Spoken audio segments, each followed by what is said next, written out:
full of the insides. So give me 2 weeks, you won't recognize. Vernier Scalper.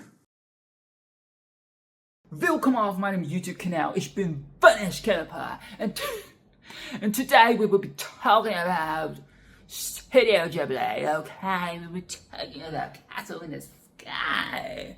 We'll be talking about Taking a Shit Up, LAPUTA, how man? I am rebooting, I'm okay? I am restarting starting afresh my Studio Ghibli journey, okay? So sometime around 2 years ago, you know, when I was in my YouTube hiatus, I should have made this content back then, okay? I should have made this content back then, but I was on hiatus, I was slacking, you know, I was going through life. So I should have done this back then because I embarked on my Studio Ghibli adventure a long ass time ago because I wanted to watch all the films. I wanted to watch every single one of the films, the mainline films, okay? Because I want to get into it. I want to get into the art. I want to get into the storytelling, the world building, everything, the fantasy. You know, people always talk about like, I'm a Studio Ghibli fan, I'm a Ghibli fan, but they only talk about like those few films, you know, they don't even know like the whole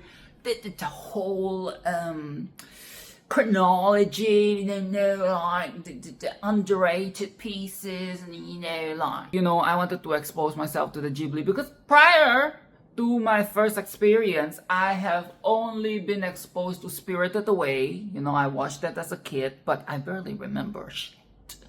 Okay, I barely remember shit.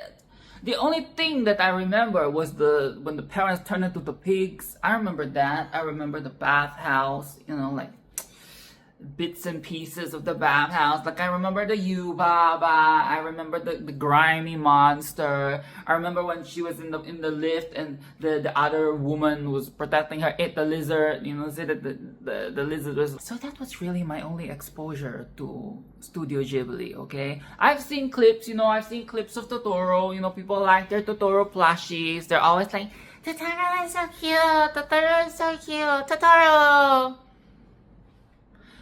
And I've heard people talk about House, Moving Castle, you know, I've heard about Castle in the Sky, the soundtrack, and you know, I've heard a lot of that. It's always the same few names, you know, it's always the same few names. I don't hear people talking about the other films. I don't see people talking about Pompoko or Ponyo, you know, I don't hear about the others. Like, they always chiming about the same few films. So I really wanted to do like a deep dive and really understand, you know, like what is it that Ghibli has to offer? What is the stories? What type of stories are they really telling? And aside from the Spirited Away. And even with Spirited Away, I wanted to, you know, reassess everything and really understand it with the adult, you know, as an adult, with the adult eyes and the adult brain and the adult understanding and the adult analysis and okay? Because as a kid, I really did not grasp anything, and to be frank and to be honest, I was kind of like indoctrined. I was kind of like forced to watch it, like, oh, this is like the good film, and I wasn't really, you know, that into it. I have to be really honest, okay? I didn't know anime back then. I wasn't aware of this art form, and I was why am I watching this? I want to watch Pokemon. I'm sorry. I wanted to watch my Pokemon. I wanted to watch my... What else was I watching at that time? Beyblade? I don't know. Yu-Gi-Oh! Like, I wanted to watch my other shit. Like, why am I being fed Spirited Away? Well, fast forward to today, we're doing a review chit chat. Okay, the first review chit chat of the year. We're going to be doing a Studio Ghibli journey. So I'm restarting. Okay, I'm restarting from the start. So I know there is that other film that comes before this one. Can't remember the name. I will put it here. Okay. But I'm aware that there are other films that is involved with the Ghiblis, okay, Ghiblis. But I'm going to be starting from this one and down the road. I'm not sure if I would do stuff like earwig, because you know that is the very controversially bad one. I'm not sure if I will be doing that. I might do that as like a bonus round, you know, when I'm done with everything. But originally, when I was in my original Studio Ghibli journey, I stopped at Up on Poppy Hill. It's I can't remember. I feel like I mentioned this in one of my previous videos, but I stopped around that film, Up on Poppy Hill, or something around, you know, around that period, like the 2010-ish period. That was when I stopped the films, okay? And the ones after I have not, like Marnie was here, Princess Kaguya, is it Kaguya? I've not seen those ones, so those will be a fresh view. But for the others that come before, it will be a refresh, okay, a refreshment run. So we're getting I'm refreshing my mind here. And yes, I was also considering if I should do multiple films, you know, like maybe 3 in one video, but you've seen how my previous videos went, so I don't think I should be doing multiple things in one. It's going to be chaotic. I'm going to get tired. My voice is gonna run, and it's just going to be a shit show. So we're going to do one by one. So every week I will be doing one video, okay, one video, one Studio Ghibli film, so that we can all, so that I can breathe, okay, I can you know, not overdo it and burn out really quickly, and then you get another year hiatus. You know what I'm saying? So let's calm down now, okay? Let's calm down. As much as I enjoy the Studio Ghibli, okay, as much as I love films and I love talking and yapping about the films, it is a bit overwhelming to be talking about 3 films in one. You see, this is like the Virgo. Sometimes you think you can, like, oh, just because it's order, okay, we're going to do like 3 and 3. No, we have to understand that sometimes we overwork ourselves and we overestimate ourselves. So we will be talking about LAPUTA, okay, LAPUTA. Isn't this film the one, LAPUTA, isn't this the one that it was like released in which Spanish country was it, like Mexico or Spain or something like that, and they did not like regionalize it properly, and the place is called LAPUTA, and it if you know what puta is yeah, I don't think we should be calling the mystical land LAPUTA. I mean, I guess putas can be mystical or magical and beautiful, of course, because the putas bring the life to the world, but naming the fictional place LAPUTA is a bit is a choice, okay? I don't know if that was necessarily the vision here, but that is an interesting tidbit that I saw online. Please tell me it's not fake news, okay? Please tell me it's real. Now, where do we even begin? Maybe I should just get this out of the way. Genshin Impact is so Studio Ghibli coded, like it's so coded, okay? From like the machine, okay, what is that called? The machine, like the legendary machine, you know, you see them lying around, and when you get too close, it gets activated, and you have to fight it, or you know, you can flee, but they be homing missiles on you and shooting at you from far away. What are those? The runes? Or something, the rune warriors, rune sentinels. I don't know what the fuck you got. It's been a while, okay? I've not played Genshin Impact in like 2 or 3 years because it's just taking too much space. Like, what do you mean we need 100 gigabytes of space on our devices to play a fucking mobile game? Anyways, it's been a while, so, but that game is fucking Studio Ghibli coded, because when I watched the Castle in the Sky for the first time, that was one of the first things that I immediately had in mind, and I went straight to Google, like, was the rune monsters in Genshin Impact inspired by the things, the robots in Castle in the Sky and blah blah blah.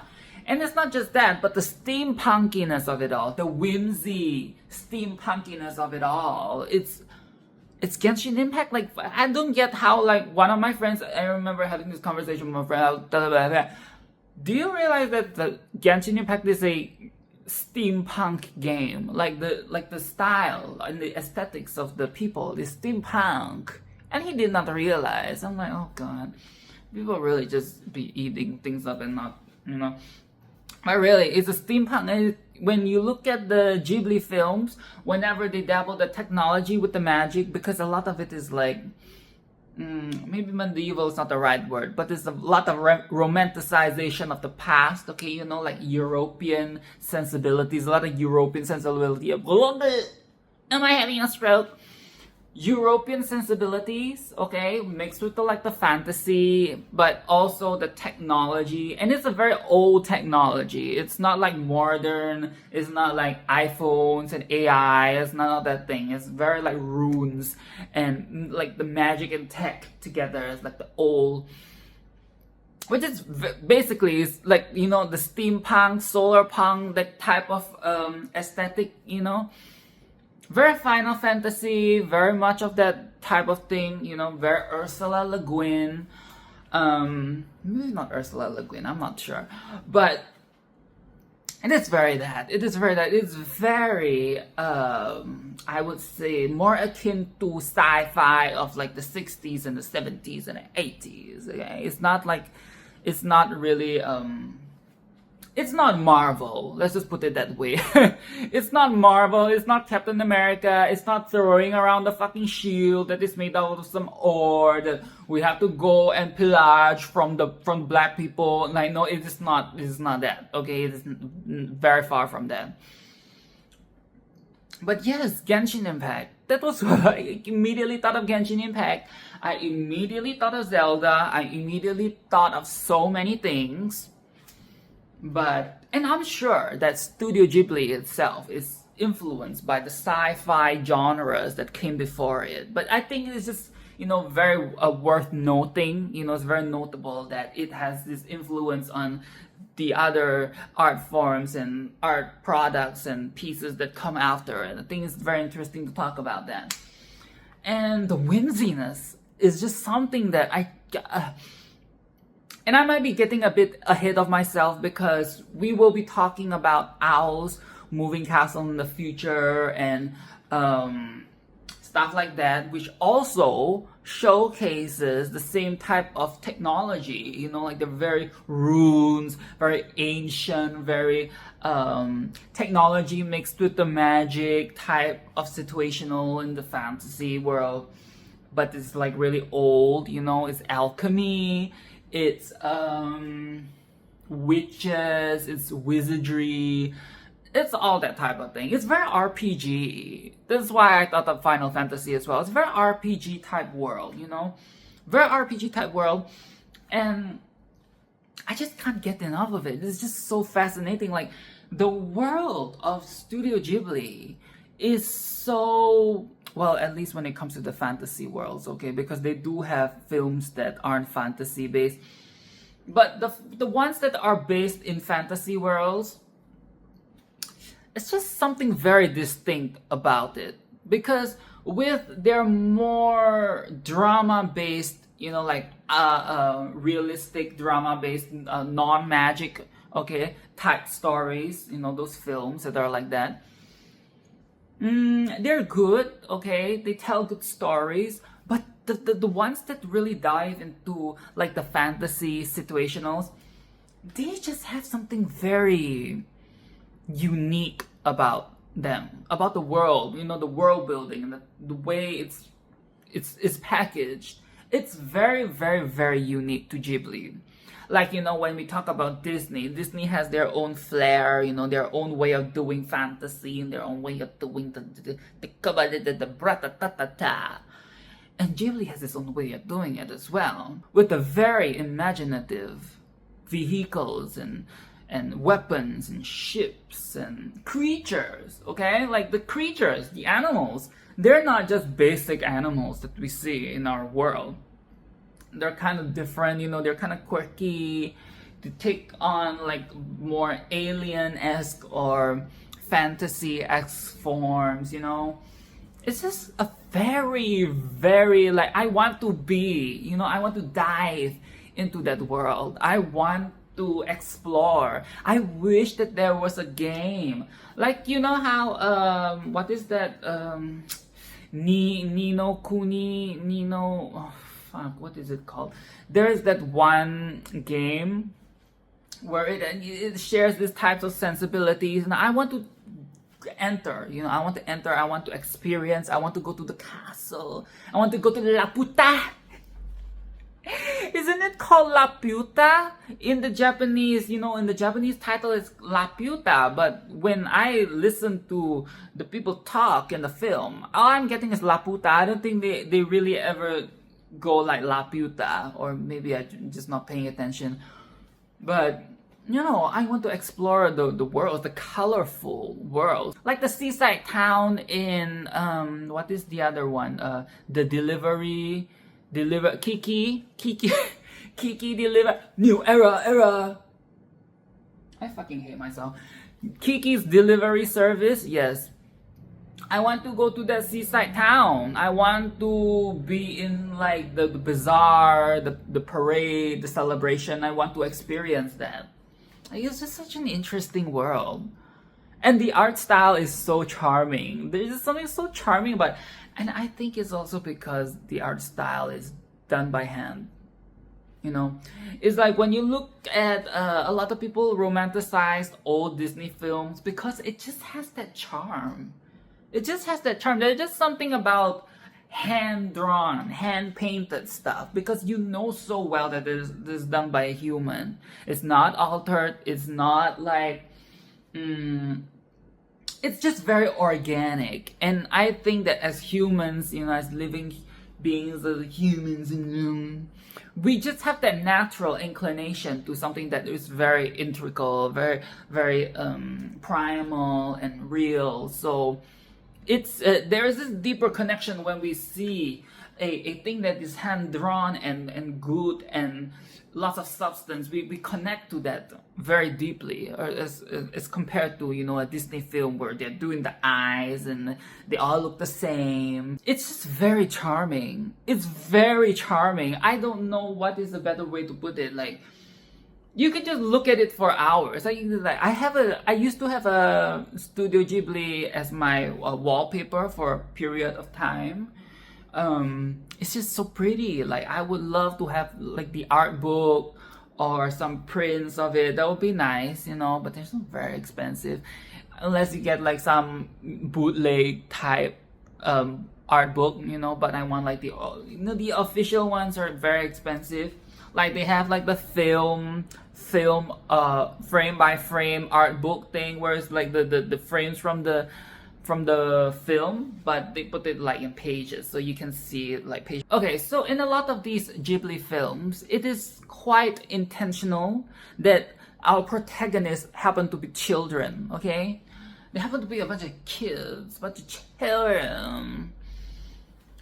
And there is just something about that, okay? Because if we were given like young adults or teenagers, it would be like a different symbolism, different story, different perspective. But there is just something about the children, okay? It reminds me a bit of horror games when you are playing as a child character, because a child usually is vulnerable, okay? The child cannot defend themselves, or, you know, they don't have a lot of defense mechanisms, or they don't use weapons, they don't have height, they don't have speed, they're just very vulnerable. And I think that makes for a very good setting when it comes to, you know, exploring a fantasy world, exploring a world that the dangers are unknown, you know, like uncharted territory. Seeing that from the POV of the child is both very mystical, okay, very whimsy, but at the same time very treacherous, very dangerous, very, anything could go wrong. And it does get a bit tropey, okay? We have to acknowledge that this is, after all, an anime, okay? An anime.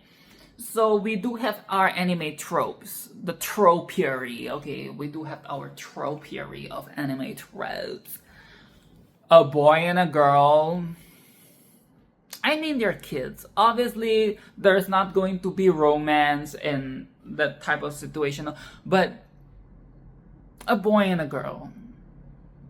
Come on now. It is not going to be like brotherly love, sisterly love, friendship between like two kids of the same sex. No, they're not going to do that. They're going to give the most conventional boy and girl, which is fine, okay? But then the tropes continue when the girl is the one that has the answer. She's the one that has the cure, okay? She's the one that has the very important piece, the artifact that the evil, the baddies, the kicking of the baddies, the baddies, she has what they want and they're after her, and now the boy has to protect the girl because it's a boy meets girl type of world.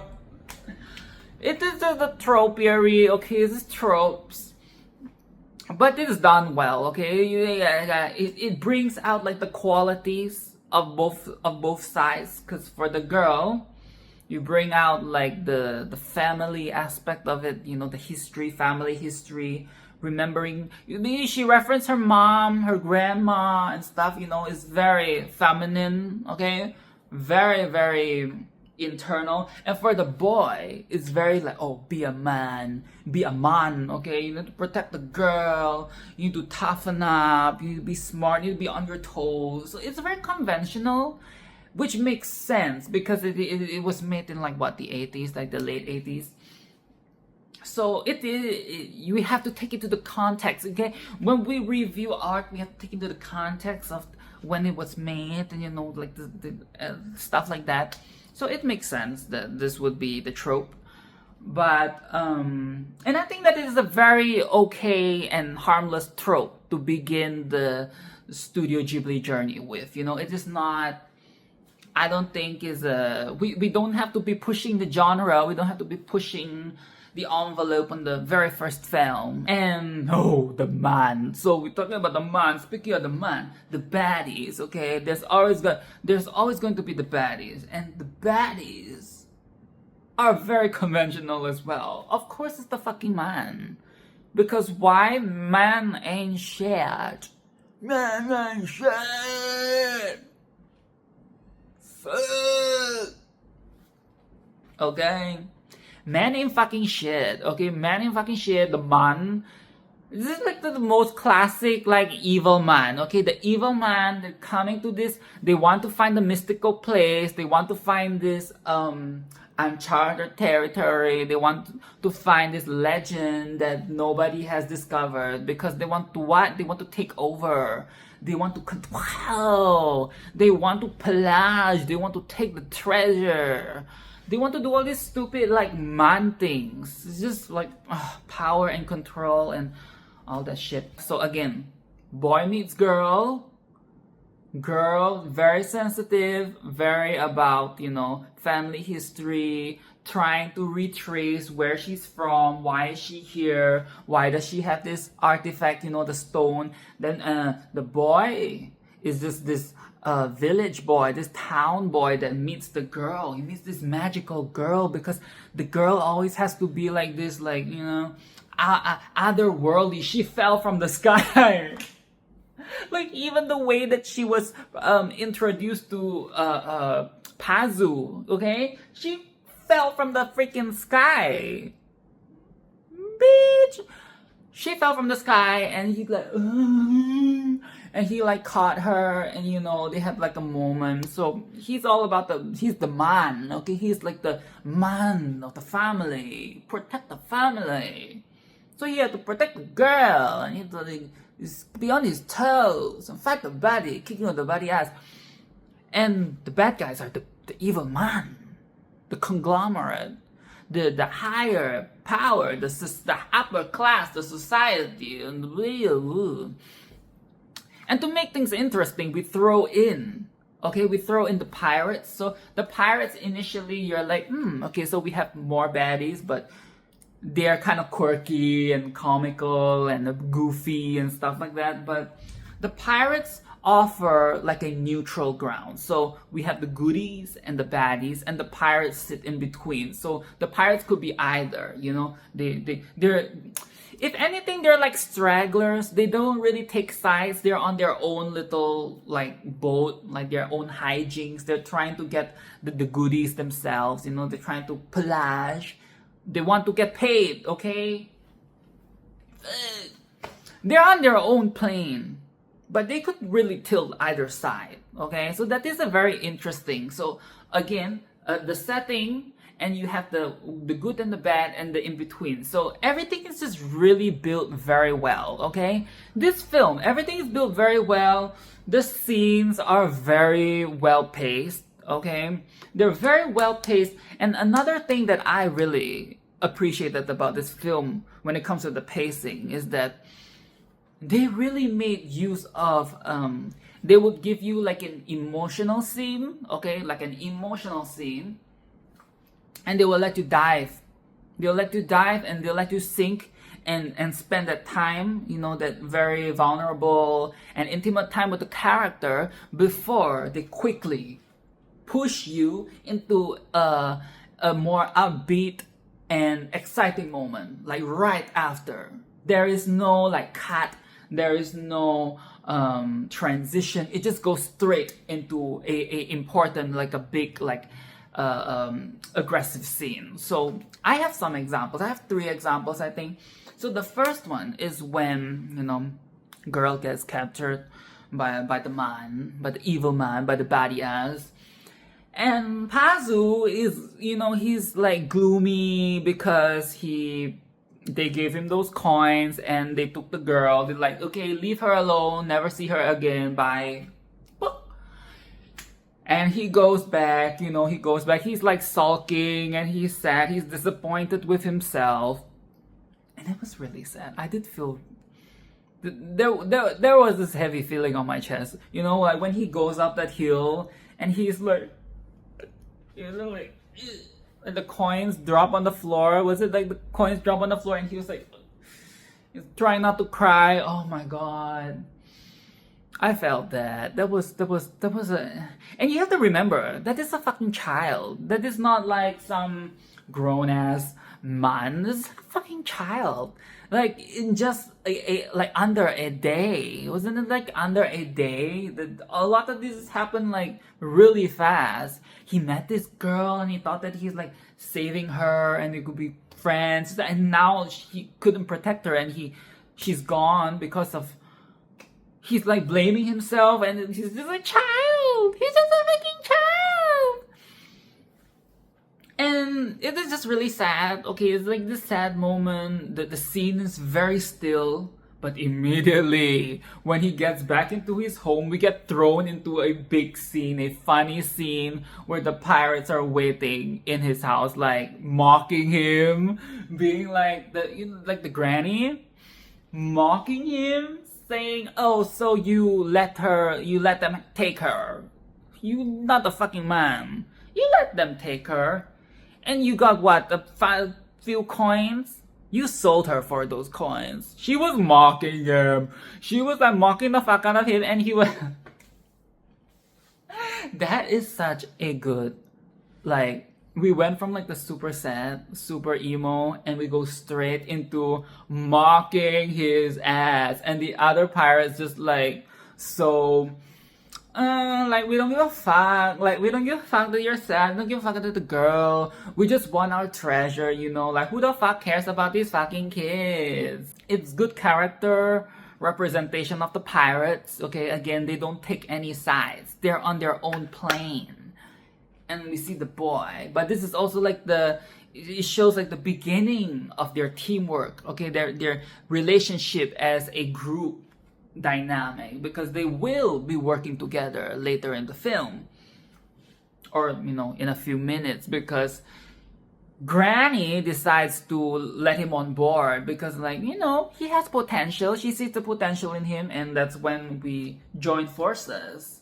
Even though she's a bit like, we will feed you to the sharks, we will do this, we will do that if, you know, you try anything funny. But we know she, as the viewer, we can kind of see where this is going. We know that she kind of has a good heart.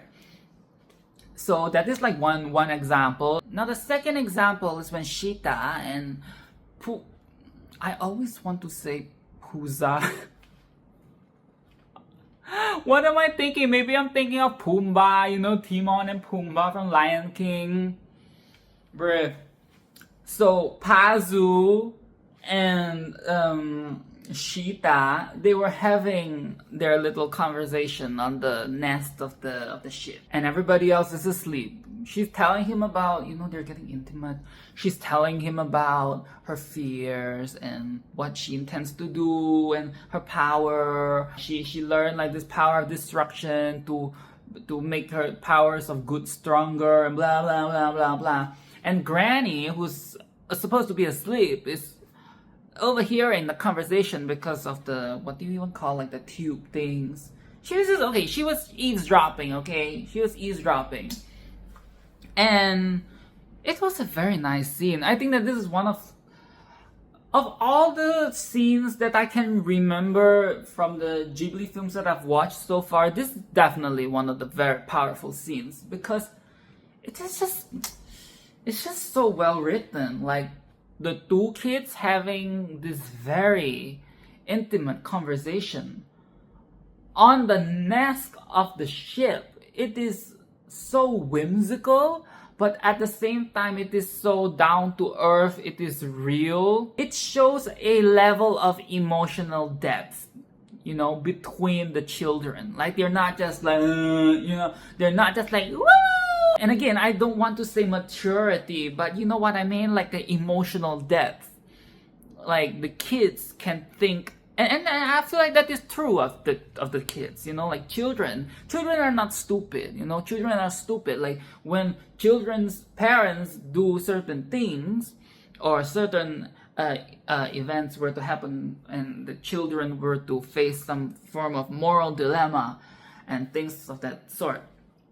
Children, they think about these types of things, okay? They ruminate. They might not necessarily express or be able to express things as well. I mean, look at me. I can't even express myself that well in this moment. Children have that internal dialogue as well. And it is very, I think that it's very powerful to see two children conveying each other's worries and trepidations and to each other. I think that is a very powerful thing. And it's not just that, because as they're talking about, you know, they're getting very, very close, they're getting cozy and they're getting warm, and the next moment we have an attack. We're attacked by the fucking baddie man, because they realize that they're flying above the airship of the evil man. And immediately it's just like firing, trying to escape, going into the clouds. It's like the movement from the scene, the emotional scene to this action scene is just so like, it's so well written. It's like, it really keeps up the pace. You know, like it's not going to go like overly sentimental, because it is a very slippery slope, you know, when it comes to these types of things, especially with Asian films and Asian genres. Okay, you know, like Asians like the sentimental, okay, like things to be very dramatic, overly emotional, and it can get a lot. It can be a lot. But they were like, okay, that's enough. We get her POV.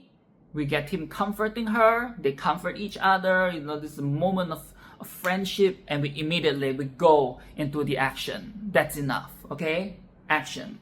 We don't stay in this thing forever, or it's just gonna be very sappy. They don't throw in music, okay? They don't throw in like sappy, cheesy music like Disney would do that type of thing, you know? Disney be throwing like the soundtracks every freaking scene. This is music, just overstimulating, like rat-ta-ta-ta-ta, bust it open, spread it out. No, that is not what Ghibli does, okay? It's very tasteful, it's very intentional, and it's precise. It's precise. Now, the third scene that I thought of that did this exact same thing is when they were at the grave. So, this is like at LAPUTA. I cannot think that fucking name seriously. This is when they're at LAPUTA. When they're at LAPUTA, they're exploring. Oh, I do like that one scene where they landed, you know, they're on their raft, and one of the gardener robots comes up to them, and they think that the robot is here to fight, but actually all they wanted to do was to lift up the raft because there's a bird's nest underneath. Oh my god. That is so beautiful. That is so beautiful. Like, it's like the robot is not here to fight. It's here to protect the living life that's on LAPUTA. Are you fucking kidding me? Are you fucking kidding me? You know, I'm more of an emotional person these days. I feel like if I was on a bad day and I were to watch that, I might shed a tear. I might shed a tear or two. That is so beautiful. Like, oh, that fucking, like, creature is, Anyways, when they are at the grave, okay, and they're like, it's very solemn. It's very solemn. It's very, a little bit intense, not very, just a little bit intense emotionally, because you see all the other gardener bots that have passed, okay? They have did their work, they have planted the seeds, but taken care of the land, and their time has passed, and they lay to rest in that circle, like the trunk, around that grave. And it's just a very solemn type of area, like almost like a shrine. It almost feels like a shrine. I thought that was a very poignant scene. It's like they were there trying to find answers, but at the same time there to mourn, okay, pay respect to the land and all the beings that were here on the land. But that, again, it doesn't get like overly sentimental, you know. We don't get like some soundtrack or whatever, or tears, crying. There isn't like, you know, dramatic, overly done displays of emotion. No. Immediately we get attacked again. We hear the explosion. Explosions go off in the distance, because why? The baddies have arrived, and they have even caught on to like the pirates. So this is really bad. Shit just hit the fan. So again, the pacing is so good. It's so good. And another thing about the Ghibli films is that I mean, I guess I've already mentioned this about the music and stuff. There are lots of scenes where it is just quiet. It's quiet. You're in the moment. You feel like you're there. It's intimate. Even if they don't really say much, you know, even if they don't really say much, you really feel like, especially when you're in like this mystical realm of the LAPUTA, okay, LAPUTA. It is a place that nobody has been. So it does not make sense that there is music and like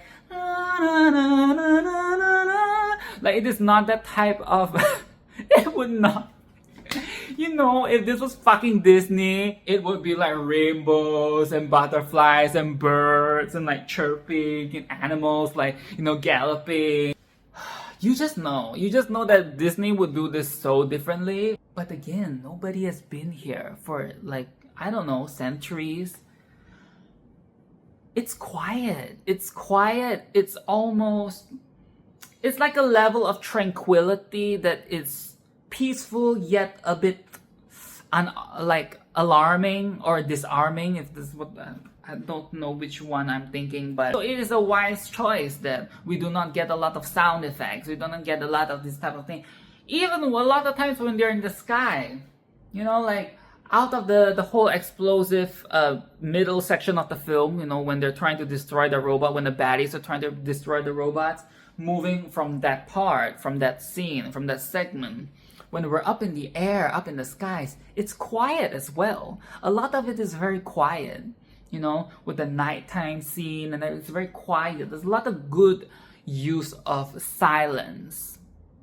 Very good use of silence. And it allows you to also think about the situation.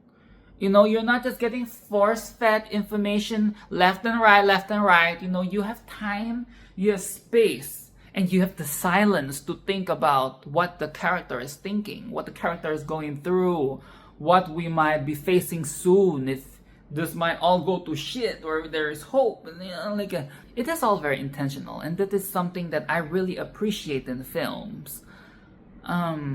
As much as I like chaos, as much as I like nonsensical stuff, I really have a lot of appreciation for writing that is like this, okay? And speaking of music, when there is music, we get a lot of like very 80s sounding, you know, music and sound effects. Like the sci-fi sound effects are so 80s, and I really love it. It's very charming.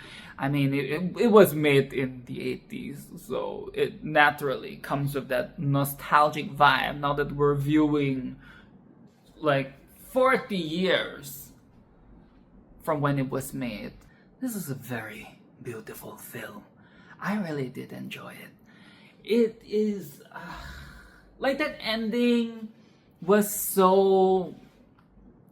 The ending was so sweet, but it was not like saccharine, and it was not, again, overly sentimental. It was light. It was like a heavy burden have been lifted from the chest, you know? Like, we even left Laputa behind. We're not staying in Laputa. We're not trying to rebuild Laputa. We're not trying to create, like, you know, we're not trying to fix anything. We have found the answers that we need, but now we're going back down to earth. We're going back down to land, and we're going to continue with our life, you know? Pazu and Shita, they're probably going to... let's not normalize this, okay? Maybe they'll just stick as friends. They don't have to get married, okay? Let's not go into like tropes. But you know, they're going to live their life, and the pirates are going to continue being pirates, and they bid farewell. And it's just very short and sweet. Like, there is no oh, this is what happens. Like, they grow up, like fast forward. No, there's none of that. It just ends, and we just get this very nice and sweet ending. The story has ended. The lessons are taught. Men are fucking trash. Like, really, men are fucking trash. Even the pirates, they're such fucking... Okay, let's use a euphemism, okay? Let's not use the P word. Let's call them the PDFs, okay? They're such freaking PDFs.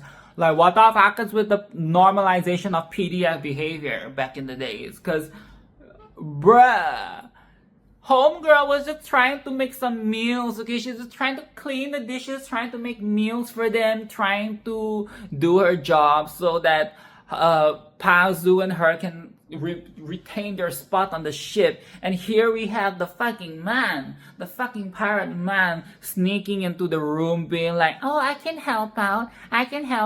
Ew! She's a fucking child.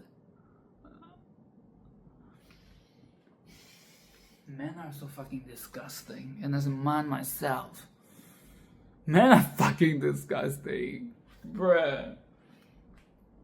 Fucking disgusting. And the villains, oh my god. There is nothing much to talk about the villains, honestly. They're just so textbook, and it's not necessarily a bad thing either, because it's a very good lesson, especially for kids, you know, if kids are watching this film. It's a very good lesson of how men just want to conquer. That is what they do. You don't see a fucking woman in that team, okay? You see fucking man. They want to conquer. They want to find uncharted land. They want to take over, and then they want to make money. They want to get control. It is always that way. And it is not just that, but there is also the environmental aspect to it, because a lot of Studio Ghibli films are like allegories, okay? They talk about, real life. There are a lot of environmental aspects in the films. So in this one, it's quite obvious that it is about, humans. Again, man, pillaging the fucking nature, trying to colonize the land.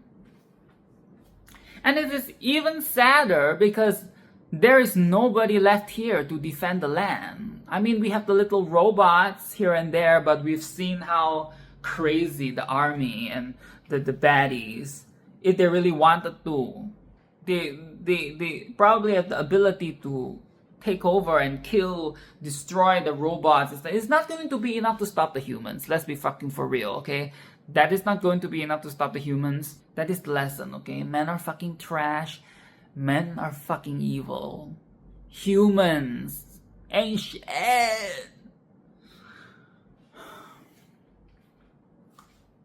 I can't wait to talk about Pompoko, okay? Pompoko. I can't wait to talk about Pompoko. I can't wait to rewatch Pompoko, because that might be my favorite environmental allegory. Okay, there are lots of good ones, and not just Ghibli. Okay, there are lots of good ones, lots of good children's film that is a allegory for environmental destruction. Okay, caused by the humans. But this might be one of my favorites, Pompoko. But yeah, Castle on the Hill is very, very, very good. It's beautiful, it's clean, it's succinct. And I think that as a way to start the journey, okay, anybody who's interested in starting a Studio Ghibli journey, I think it is fine to do it chronologically. This is a very good start. It is not too complicated as well, because I will say that some of the Ghibli films can get a little bit convoluted. Left to your own interpretation, it's not always giving you the answer that you want. It is not always clear. It is not always black and white. In your face. Bra-ta-ta-ta-ta, bust it open. It is not always that. A lot of times you have to make your own conclusion or your own analysis, or what you think this might symbolize and mean. Especially when you throw in the fantasy and surrealism. I've not seen A Boy and the Heron, the bird. I've not seen that one, but just looking at Spirited Away, it is quite surreal. There's a lot of surrealism going on there. And I feel like a lot of people, everybody has their own interpretation of what Spirited Away is a representation of, and how they related back to their own childhood and their own lives and their relationships with their parents and stuff like that. But I feel like this first one is quite straightforward. I think it's a very good starter pack, like a very good starter pack. Oh god, the next one is very dark. And it's crazy to think that the Fireflies, Grave of the Fireflies was released on the same day or something as as a what do you call it, companion film to My Neighbor Totoro. That is crazy. But that is a thought. Okay, that is a good thing to think about, because should children be watching both of those films? Because Totoro obviously is fine to watch, but Grave of the Fireflies? I don't know. I don't know how I would react as a kid, because I don't remember watching something like that as a kid. I feel like the saddest thing that I've seen as a kid was Toy Story. That, like the Toy Story, the ending when you open the door and Sully's not there anymore. And it's just a bookshelf or like storeroom. That is the saddest thing that I've seen as a kid. I don't remember anything sadder, so I don't know how I would react. But that is the thing. It is a good film for a child to be exposed to, because that is actually the reality of the world that we live in. You know, right now, at this very instant, there are children that are going through shit like what the children are going through in the Grave of the Fireflies. That is just the fucking world that we live in. So, we'll talk about that, okay? We'll get into that in the next video. Oh god, it's going to be a downer. What if we skip Grave of the Fireflies just because I wanted to stay on brand and be like, yay? No, we're going to talk about it, okay? We have to talk about the difficult subjects. We have to talk about the difficult topics. And initially, I thought that it would be interesting to talk about that film and Totoro in the same video.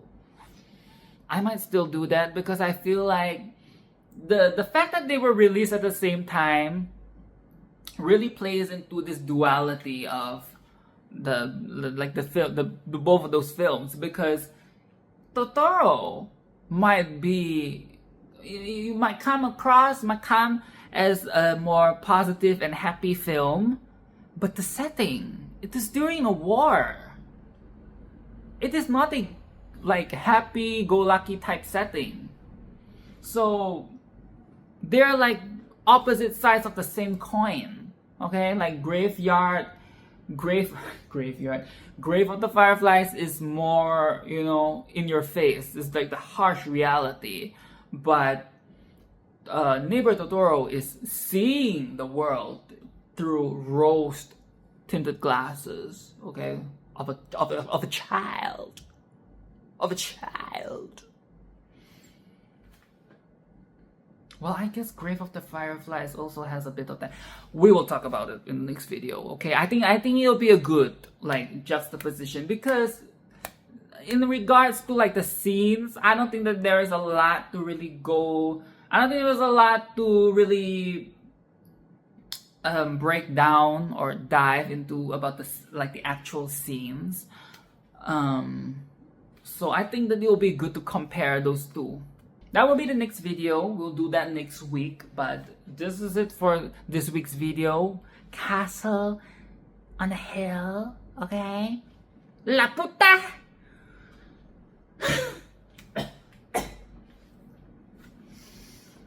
Like and subscribe and do all of that. And I'll see you in the next video. How man?